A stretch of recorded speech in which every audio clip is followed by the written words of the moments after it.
Bismillahirrahmanirrahim. Assalamualaikum warahmatullahi wabarakatuh. Alhamdulillah. Alhamdulillahilladzi arsala rasulahu bil huda wa dinil haq liyudhhirahu 'ala ad-din kullih walau karihal kafirun. Ashhadu an la ilaha illallah wahdahu la syarika lah wa ashhadu anna Muhammadan 'abduhu wa rasuluh الذي لا نبي ولا رسول بعده يقول تبارك وتعالى يا أيها الذين آمنوا اتقوا الله حق تقاته ولا تموتن إلا وأنتم مسلمون اللهم علمنا ما ينفعنا وانفعنا بما علمتنا وزدنا علما أما بعد فإن أصدق الحديث كتاب الله وخير الهدى هدى محمد صلى الله عليه وسلم وشر الأمور محدثاتها وكل محدثة بدعة وكل بدعة ضلالة. Kaum muslimin, kaum muslimat, jamaah salat subuh Masjid At-Taqwa Indah As-Sakinah Al-Mawaddah Pekanbaru rahimakumullah, dan saudara-saudari para pecinta ilmu dimanapun berada, yang semoga senantiasa dirahmati Allah Subhanahu wa taala. Alhamdulillah, kita bersyukur kepada Allah Subhanahu wa taala pada pagi yang barakah ini kembali kita dipertemukan Allah di tempat yang paling mulia, di majlis yang sangat barakah, majlis ilmu yang mudah-mudahan Allah Subhanahu wa taala menghadirkan kebaikan dalam kehidupan kita. Kemudian ucapan salat dan salam untuk Nabi kita yang mulia alaihi salatu wassalam, untuk keluarga dan keturunan beliau, para sahabat yang telah berjuang bersamanya demi menegakkan agama Allah Subhanahu wa taala, yang telah mengorbankan seluruh harta dan jiwa mereka. Kemudian untuk siapapun dari umat Muhammad sallallahu alaihi wasallam yang telah mengikuti ajarannya dengan baik, yang mengikutinya dengan cara ihsan sampai hari kiamat kelak, dan semoga Allah Subhanahu wa taala dikumpulkan di dalam surganya sebagaimana Allah mengumpulkan kita pada tempat yang mulia ini. Ikhwani wa akhwati fi din, kembali kita melanjutkan pembahasan kitab Al-Mulakhas fi Syarhi Kitab Tauhid.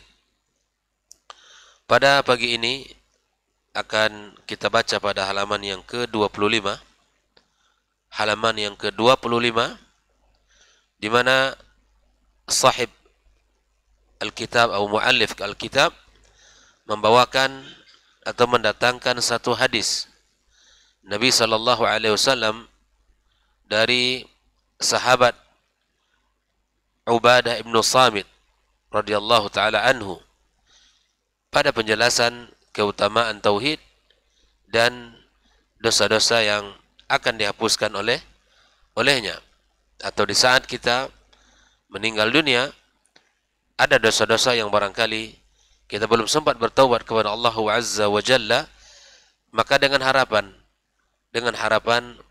tauhid yang benar, akidah yang berdasarkan Al-Quran dan Sunnah Rasulullah sallallahu alaihi wasallam, beragama sesuai dengan dalil, dan kita menjalankan sesuai dengan contoh dari Nabi sallallahu alaihi wasallam, maka tauhid yang dibawa tersebut insyaallah akan memberikan atau membawakan keselamatan kepadanya.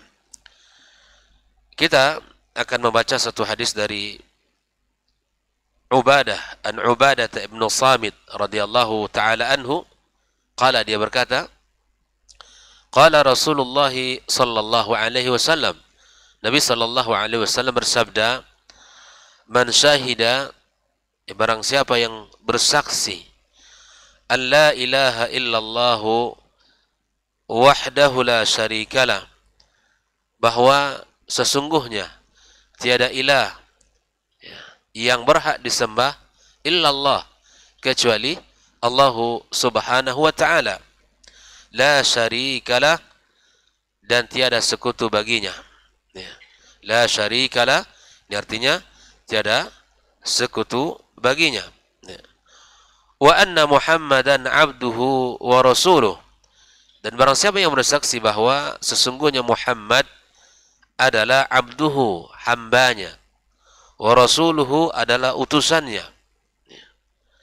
Kemudian wa anna Isa wa sesungguhnya Isa Abdullahi wa rasuluh, dan yang bersaksi pula bahwa Isa adalah hamba Allah dan rasulnya, wa kalimatuhu alqaha ila Maryam wa ruhum min, dan kalimatnya artinya Isa adalah kalimat Allah yang dibawakan atau yang disampaikan kepada Maryam. Bahwa sesungguhnya ya, Maryam adalah ya seorang wanita yang hamil tanpa bersentuhan dengan laki-laki, dan ini merupakan kalimat Allah Subhanahu wa taala yang mana Allah cukup mengatakan kun maka jadilah. Ya. Wa ruhum minhu ini artinya bahwa Isa adalah ruh yang merupakan ciptaan dari Allah, makhluk Allah Subhanahu wa taala yang Allah ciptakan. Nah, ini bukan berarti ruhum minhu bahwa bagian dari ruh Allah, yang mana Isa sebagaimana disebutkan oleh orang-orang Nasrani dialah anak Allah Subhanahu wa taala. Kemudian dia bersaksi pula bahwa al-jannatu haqqun, bahwa surga itu adalah hak, sebuah kebenaran. Ya, wan naru haqqun, kemudian dia bersaksi bahwa neraka itu adalah hak, sebuah kebenaran. Adkhalahu Allahul jannata ala ma kana minal amal, maka Allah akan masukkan dia ke dalam surga ala ma kana minal amali, berdasarkan kepada amal. Yani tentu ada dua kemungkinan ya. Allah akan masukkan dia berdasarkan amal ya, yang mana ketika dia masuk surga, kedudukan itu berdasarkan amal saleh yang telah ia lakukan di dalam kehidupan dunia ini. Kita yakin bahwa kita masuk surga bukan karena amal kita, sebagaimana Nabi SAW mengatakan hal demikian. Namun kita meyakini bahwa amal yang kita lakukan itu akan menjadi sebab mendatangkan rahmat Allah Azza wa Jalla, di mana kita akan dimasukkan ke dalam surganya. Bagaimana mungkin ya seseorang akan mendapatkan rahmat Allah ya bahwa ketika di dunia tidak melakukan amal kebaikan, tidak melakukan amal saleh? Tentu hal ini tidak akan ya mungkin dia dapatkan. Maka orang-orang yang dimasukkan Allah ke dalam surga, maka sesuai dengan tingkatan kebaikan yang ia lakukan, ya itulah kedudukannya di dalam surga nantinya. Akhrajahu, ya ini hadis ini dikeluarkan oleh Al-Bukhari di dalam kitab sahihnya, wa Muslim dalam kitab sahihnya, At-Tirmidzi dalam kitab As-Sunannya, Ahmad dalam Al-Musnadnya. Naam, ikhwah fillah rahimakumullah. Lalu kemudian Syekh Shalih Al-Fauzan menjelaskan kata demi kata pada hadis yang telah kita bacakan tadi. Siapa itu Ubadah ibnu Samit? Huwa Ubadah ibnu Samit ibn Qaisin al-Ansari al-Khazraji, bahwa dia adalah Ubadah ibnu Samit ibn Qais al-Ansari dari golongan Ansar, al-Khazraji, ya. Ahadun Nuqaba, dialah salah satu tokohnya di Madinah dari golongan al-Ansar al-Khazraji, ya. Badriyun, dia mengikuti perang Badar. Maka orang-orang yang disebut dengan atau orang-orang yang mengikuti perangan Badar disebut dengan Badriyun. Badri. Perang Badar, perang yang pertama di dalam Islam. Dan orang-orang yang mengikuti perang Badar mendapatkan keutamaan dan bahkan sebutan Al-Badriyu. Maka kemudian Ubadah bin Samit disebut dengan Badriyun dikarenakan beliau mengikuti perang Badar. Ya. Kemudian tufiya sana, ya, meninggal pada tahun 34 Hijriah. 34 Hijriah, walahu thintani wa sab'una sana, maka dia memiliki usia yang cukup panjang, yaitu 72 tahun. Masya Allah, usia beliau Ubadah bin Samit berapa? 72 tahun. Dan tentu ini termasuk kepada pengecualian dari hadis Nabi SAW, artinya lewat ya. Karena Nabi mengatakan a'maru ummati ma baina sittina ila sab'in, ya, usia umat Muhammad itu berkisar antara 60 sampai 70 tahun. Dan beliau ini memiliki usia itu 72 tahun. Semoga Allah Subhanahu wa taala ya jadikan pula kita termasuk orang-orang yang dipanjangkan umurnya oleh Allah Azza wa Jalla dan diperbaiki amal-amalnya. Jadi yang terbaik itu siapa? Ikhwafillah, man tala umruhu wa hasuna amaluh. Ya, orang baik itu bukan sekadar panjang umur, tapi orang yang Allah berikan usia yang panjang dan kemudian amalnya menjadi amal yang baik di sisi Allah Subhanahu wa taala. Naam. Lalu kemudian Syekh Shalih Fauzan menjelaskan syahida an la ilaha illallah, bersaksi bahwa tiada ilah selain Allah. Ini artinya apa? Takallam bihadzal kalimati 'arifan li ma'naha. Dia berbicara dengan kalimat ini yang mengetahui arti dan konsekuensinya. Amilan bi muqtadaha, dan dia mengamalkan apa yang harus menjadi kewajiban dia. Zahiran wa batinan, secara zahir dan batin. Orang yang telah bersaksi bahwa tiada ilah selain Allah, maka dia harus mampu untuk menjaga kalimat ini, di mana dia harus mengatakan ya la ilaha, ini merupakan nafi al-isbat illallah. Kita tetapkan Allah sebagai Rabb dan sembahan kita semuanya. Maka ikhwafillah rahimakumullah, dia bicara dengan kalimat ini, mengamalkan konsekuensi dari kalimat ini, maka inilah yang harus ada pada setiap orang yang telah bersahadat ya kepada Allah Subhanahu wa taala. La ilaha illallah artinya la ma'buda bihaqqin illallah. Tidak ada yang disembah ya yang berhak selain Allah Subhanahu wa taala. Wahdahu artinya hal, posisinya di sini adalah hal ya, muakkad lil isbat, dan dia menguatkan untuk apa? Pengisbatan, penetapan kita, muakkidul lil isbat.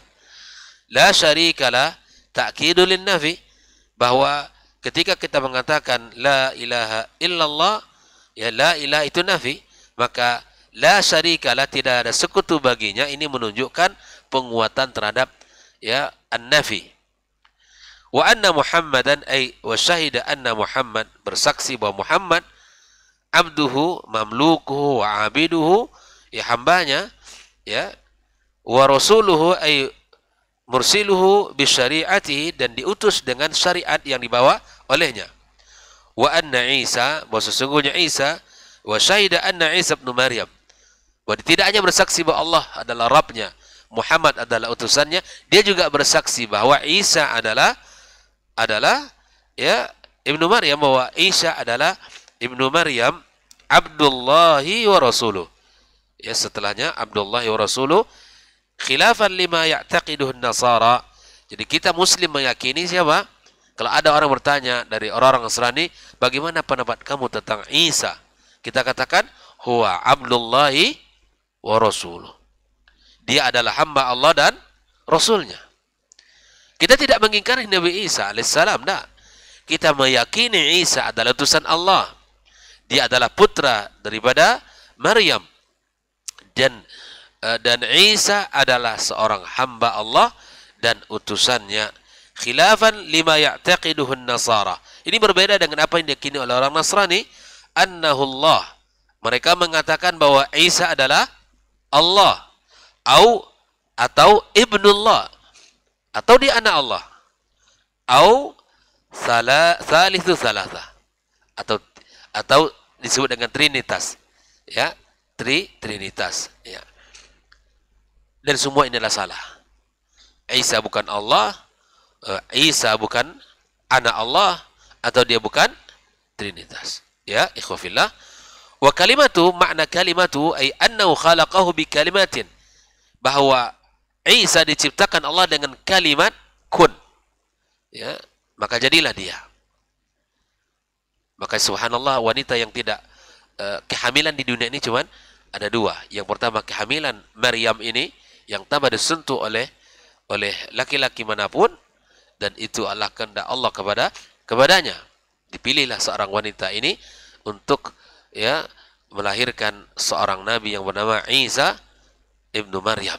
Dan yang kedua adalah hamil disebabkan ya hubungan persentuhan laki-laki dan perempuan dengan hubungan yang sah, ya, seorang suami dan istri. Alqaha ila Maryam, ay arsala biha Jibril ilaiha, di mana Jibril membawanya, mengutusnya, fanafakha fiha min ruhihi min al-makhluqati bi'idnillahi azza wa jalla, dan dihembuskan ruhnya yang merupakan menjadi makhluk yang atas izin Allah subhanahu wa ta'ala. Wa ruhum min anna Isa alaihissalam wa ruhum min al-arwah allati khalaqa Allah ta'ala, yang merupakan ya ruh yang telah Allah ciptakan ya tabaraka wa ta'ala. Minhu ay minhu khalqan wa ijadan, Allah yang menciptakannya. Dia bukan dari Allah atau bukan anak Allah, tapi Allah yang menciptakan. Makna wa ruhum min itu ciptaan dari Allah subhanahu wa ta'ala. Kaqauli ta'ala wa sakhkhara lakum ma fis samawati wa ma fil ard jami'an minhu. Allah telah memudahkan bagi kalian di langit dan di bumi seluruhnya. Minhu ay minallahi azza wa jal. Wal jannatu haqqun wan naru haqq, bahwa dia bersaksi bahwa sesungguhnya al jannah wan nar, ya, surga dan neraka, allataini akhbarallahu anhuma fi kitabi, yang mana Allah telah mengkabarkan dalam kitabnya, ya, sabitatani aw la syakka fihima, bahwa surga neraka itu adalah hak, ya, tidak ada keraguan dan tidak ada kebimbangan di sana. Surga dan neraka adalah makhluk Allah yang Allah ciptakan, dan dia yakin, ya, kita yakini ada, dan itu merupakan salah satu, surga merupakan tempat bagi orang beriman, al-nar adalah tempat bagi orang-orang yang kufur kepada Allah subhanahu wa ta'ala. Naam. Lalu kemudian adkhalallahu al-jannah, artinya jawabus syartis sabiq, merupakan jawab dari syarat yang sebelumnya, min qawli man syahida an la ilaha illallah, ya, wa anna Muhammadar Rasulullah wa ana Isa, ya, ibnu Maryam Abdullah wa Rasuluh. Maka kembali inilah jawaban daripada syarat sebelumnya, yaitu adkhalallahu al-jannah, Allah akan masukkannya ke dalam surga. Apa makna ala ma kana minal amal? Ada dua, ya. Al-awwal, yang pertama, maknanya ala ma kana minal amal, adkhalallahu al-jannata wa in kana muqassiran wa lahu dhunubun, li'anna al-muwahhida la budda lahu min dukhulil jannah. Ya, ikhwafillah, tolong diperhatikan bab ini. Ala ma kana minal amal memiliki dua makna. Yang pertama, Allah masukkan dia ke dalam surga meskipun dia termasuk orang yang tidak sempurna ketaatannya. Dia punya dosa. Maka kenapa dimasukkan ke dalam surga? Dikarenakan seorang yang bertauhid wajib untuk masuk ke dalam surga. Kenapa? Karena dia telah bersaksi kepada Allah dan Muhammad sebagai utusannya. Walaupun dia punya dosa, walaupun dia punya kekurangan, walahu, ya, dzunub, punya dosa-dosa, Allah akan masukkan dia ke dalam surga Allah azza wa jalla. Ini adalah kabar gembira bagi kita yang beriman kepada Allah azza wa jalla. Yang kedua, adkhalahullahu al-jannata, Allah masukkan dia ke dalam surga, wa takunu manzilatuhu biha fiha ala hasbi amali. Ketika Allah masukkan ke dalam surga, ikhwafillah, maka kedudukan seseorang, manzilahnya di dalam surga berdasarkan kepada amal dia. Penekanannya ada dua ini, ya. Penekanannya ada dua. Allah masukkan seseorang ke dalam surga walaupun dia memiliki kekurangan, dosa, dia tidak sempurna dalam amalnya. Karena dia muwahhid, Allah masukkan ke dalam surga. Ini makna ala ma kana minal amal. Yang kedua, Allah masukkan dia ke dalam surga dan kemudian kedudukan dia itu ditentukan oleh amal yang telah ia lakukan di dunia. Ala kulli hal, yang beriman insya Allah akan masuk surga. Yang bersyahadat yang merupakan akhir kalimatnya di dunia ini la ilaha illallah, ya, maka akan masuk surga. Walaupun memiliki kekurangan-kekurangan dari amal dan memiliki ya catatan dosa yang dibawa meninggal. Ikhwafillah, lalu kemudian Shalih Fauzan menyebutkan hadis ini diriwayatkan oleh Imam Bukhari dan Muslim dalam kitab sahih mereka, dan kita yakin bahwa kedua kitab tersebut huma asahul kutubi ba'dal Quran. Ya, Sahih Bukhari dan Muslim merupakan kitab yang paling sahih setelah Al-Quran Al-Karim. Lalu kemudian Shalih Fauzan menjelaskan makna ijmali lil hadis. Itu makna global daripada hadis ini bagaimana? Beliau mengatakan anna Rasulullah sallallahu alaihi wasallam, bahwa sesungguhnya Rasul yukhbiruna, mengabari kita, mubayyinan, dengan menjelaskan, lana, ya, kepada kita, fadlat tauhid, ya, wa syarafahu. Nabi menjelaskan keutamaan tauhid dan kemuliaannya. Anna man nataqa bis syahadataini, sesungguhnya siapa saja yang telah mengucapkan dua kalimat syahadat, arifan li ma'nahuma, dia mengetahui kedua maknanya. Apa maknanya? Bahwa Allah adalah zat yang paling berhak disembah, enggak ada yang lain, tidak ada serikat baginya, dan Muhammad adalah utusan Allah, ya, Muhammad adalah utusan, dan dia mengetahui maknanya, amilan bi muqtadahuma, dan dia mengamalkan kewajiban yang dibangun di atas syahadat yang tersebut, zahiran wa batinan, amalan secara zahir, baik itu amalan secara batin, wa tajannubul ifrat wa tafrid, dan dia menjauhkan perbuatan yang berlebih-lebihan dan juga menjauhkan perbuatan yang tidak melakukan kebaikan sama sekali. Al-ifrat wa tafrid ini dua hal yang dilarang di dalam Islam. Tidak berlebih-lebihan dan juga tidak kurang di dalam melakukan amal. Kita melakukan sesuai dengan tuntunan. Fi haqqin nabiyyin al-karimaini, pada hak dua nabi yang mulia, yaitu Rasulullah SAW dan Isa alaihissalam. Diamalkan, diimani Rasulullah, dan dicontoh, diikuti, dan diimani Isa alaihissalam, dicontoh dan diikuti. Tidak mengatakan bahwa Isa adalah Allah atau anak Allah, atau salah satu dari Trinitas. Fa'aqarra lahuma birrisalah, kemudian dia menetapkan mereka adalah seorang Rasul Allah subhanahu wa ta'ala, wa ubudiyatihima lillahi azza wa jalla, dan menyembah Allah tabaraka wa ta'ala, wa annahu laysa lahuma syai'un min khasa'isir rububiyah, bahwa meyakini bahwa bagi Muhammad dan Isa tidak ada keistimewaan rububiyah. Kita tidak memberikan, ya, ibadah kita kepada Muhammad SAW, tidak memberikan ibadah kita kepada Isa ibnu Maryam alaihissalam, tapi kita beribadah kepada Allah tabaraka wa ta'ala, meyakini mereka adalah Rasul Allah yang telah diutus untuk menyampaikan risalah. Kemudian wa aikana bil jannati wan nar, dan meyakini pula surga dan neraka, anna ma'alahu ilal jannah wa in sadara minhu ma'asin duna syirk, maka sungguh tempat kembalinya adalah surga walaupun dia melakukan beberapa kemaksiatan kecuali kemaksiatan syirik. Bayangkan, ikhwafillah, ini keutamaan tauhid. Orang yang mentauhidkan Allah, ya, jauh dari kesyirikan, ada harapan dia akan masuk surga, ya, ketika dia meninggal dunia, walaupun dia membawa dosa. Tapi ingat, tanpa dosa kesyirikan.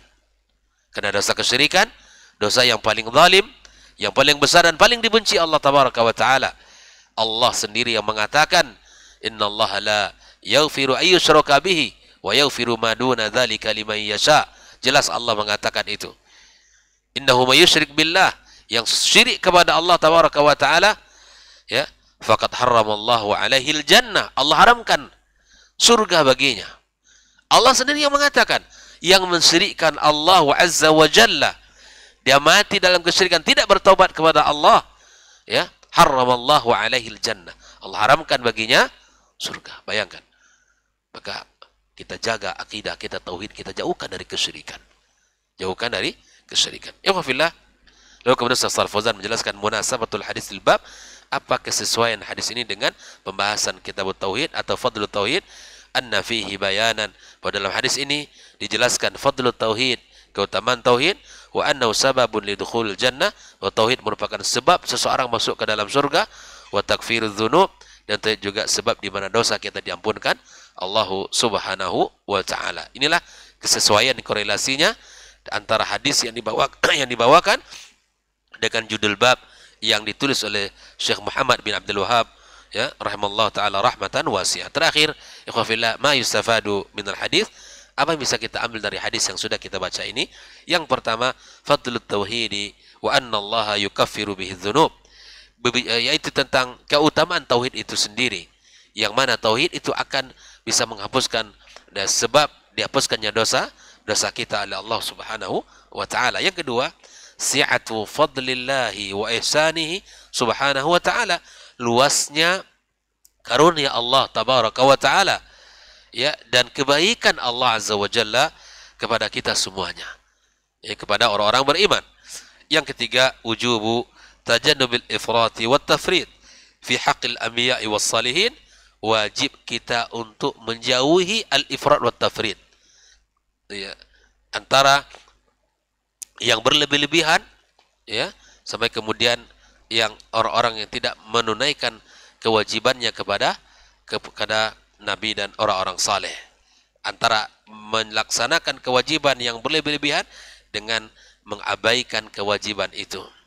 Fala najhad fadlahum wala naghlu fihim, kita tidak menolak keutamaan mereka dan juga kita tidak gulu terhadap mereka. Fa nasrifa lahum syai'an minal ibadah, ya, kita memberikan ibadah kita kepada mereka tidak. Kama yaf'al ba'dul juhali wad dhalal, sebagaimana dilakukan oleh sebagian orang-orang yang sesat dan orang-orang yang bodoh. Bahwa di dalam hak Nabi dan Rasul ada hak yang harus kita tunaikan, ya, yang mereka adalah utusan Allah, kita laksanakan sesuai dengan perintah Allah dan Rasulnya, ya sallallahu alaihi wasallam. Yang keempat, anna aqidah at-tauhid, sesungguhnya aqidah, ya, at-tauhid tukhalib jami'al milal al-kufriyah min al-yahudi wan nasara wal wathaniyin wad dahriyin. Aqidah tauhid yang kita miliki, aqidah muslim, itu berbeda dengan seluruh aqidah agama-agama kufur yang lain seperti al-yahud, ya, nasrani, ya, al-wathaniyin, ya, orang-orang yang menyembah berhala, wad-dahriyin, semuanya berbeda, tidak ada yang sama. Jadi kalau kita ditanya bahwa apakah agama yang paling benar, maka dengan tegas kita mengatakan Islam. Inna dina indallahil Islam. Tidak ada yang lain. Akidah kita berbeda, ya kan? Akidah kita berbeda. Dan harus ada dalam keyakinan kita orang beriman. Yang terakhir, wa fillah, anna usatal muwahhidin la yukhalliduna finnar, bahwa pelaku maksiat dari orang-orang yang bertauhid, insya Allah dia tidak akan kekal di dalam neraka. Walaupun demikian, ya, jangan kita bercita-cita untuk mampir dan masuk gitu. Jangan sampai itu ada. Kita berusaha, ya, semampu yang kita, ya, bisa lakukan, ya, mentauhidkan Allah dengan sebenar-benarnya, menjauhkan kesyirikan. Kita minta tolong kepada Allah setiap pagi dan sore agar kita dijaga, diberi taufik dari jalan-jalan yang menyimpang, dari perbuatan-perbuatan yang dimurkai oleh Allah Azza wa Jalla. Kita minta kepada Allah agar kita diselamatkan dan kita dimatikan dalam keadaan beriman kepadanya, ya, beriman kepada Allah Subhanahu wa taala. Insyaallah Allah akan masukkan kita ke dalam surganya yang mulia, yang luasnya seluas langit dan bumi. Wallahu taala alam. Semoga Allah Subhanahu wa taala memberikan kepada kita ilmu yang bermanfaat dan bisa kita amalkan, ya, ajaran agama yang mulia ini sesuai dengan perintahnya dan sesuai dengan contoh yang telah disampaikan dan ditunjukkan oleh baginda kita alaihi salatu wassalam. Wa sallallahu ala nabiyyina Muhammadin wa ala alihi wa ashabihi ajma'in. Wa subhanakallahumma bihamdika asyhadu an la ilaha illa anta astaghfiruka wa atubu ilaik. Wassalamu alaikum warahmatullahi wabarakatuh.